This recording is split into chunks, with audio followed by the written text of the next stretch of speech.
Hey, what's up, guys? Thank you for clicking on this video. This is I, Seth Kills, otherwise known as Nick, and today we're going to be talking about She-Hulk episode 7. And there was another mediocre slash boring episode, but we did get an interesting scene with She-Hulk talking to like a support group. But yeah, this is going to be a spoiler review, so kind of give you a heads up.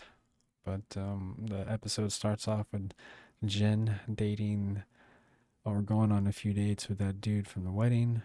Um, they end up hooking up. He ends up ghosting her for about 3 days after hooking up. She texts him multiple times. He doesn't respond. You get a scene with Nikki from the office trying to tell her to stop texting him. Um, and then Jen, throughout the weekend, just kind of looking at her phone, depressed, wondering why he's not calling or texting back.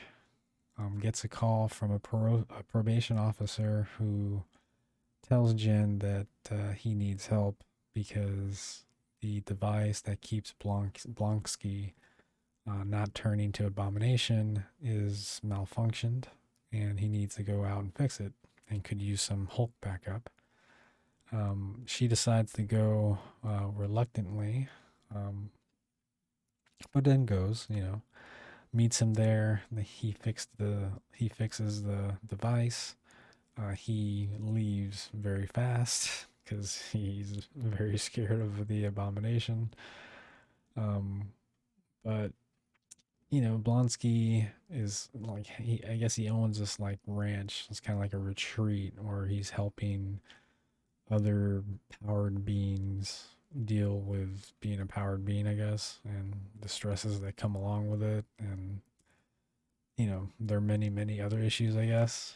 So you get this scene where, Jen has this, kind of opens up to the group, I should say, and, tells them everything that's going on.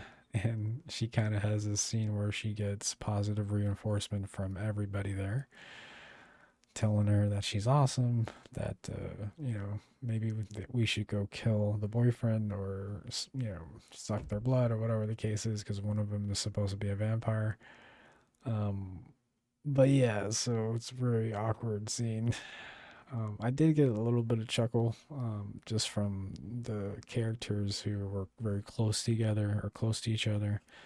Um, the one that had the horns or whatever, and then the guy that's in the Spanish gear but has this like magical sword. I kind of got a little bit of a kick out of their, dynamic. I don't know if they're like together or just close friends or just awkward friends, but you know, their whole thing was kind of interesting. They got into a little fight, which is the reason why Jen got stuck there because they destroyed her car. But we find out that at the end of the episode that the guy that she slept with is working, I guess, for the leader, um, and sends him a text taking a picture of her like sleeping with the flash just right in her eyes. I don't know how you not wake up from that, but she did. I guess he must have took a sample of her blood either during or before taking a picture of her, and that's where the episode ends. But I mean, Tim Roth, his whole very chill abomination approach, I'm not really digging that much. I mean, I like that, ultimately, an evil person could change into a good person, fine. I mean, I like that, I like to believe that as well in real life. But I don't know. It's just very awkward. It's like a ranch owner, helping. Like, it just reminded me of that whole thing where Chloe Sullivan from Smallville, what she did in real life with that whole, secret group that she was in. But I don't know. I don't know where they're going with the episodes anymore, to be honest. Definitely nothing happened again. We didn't get any Daredevil. Um, at least nothing was super cringy as far as being, cringy woke stuff. But he definitely had some cringy moments. Um, Very silly, but I can't say there's really too much comedy as from what it's supposed to be.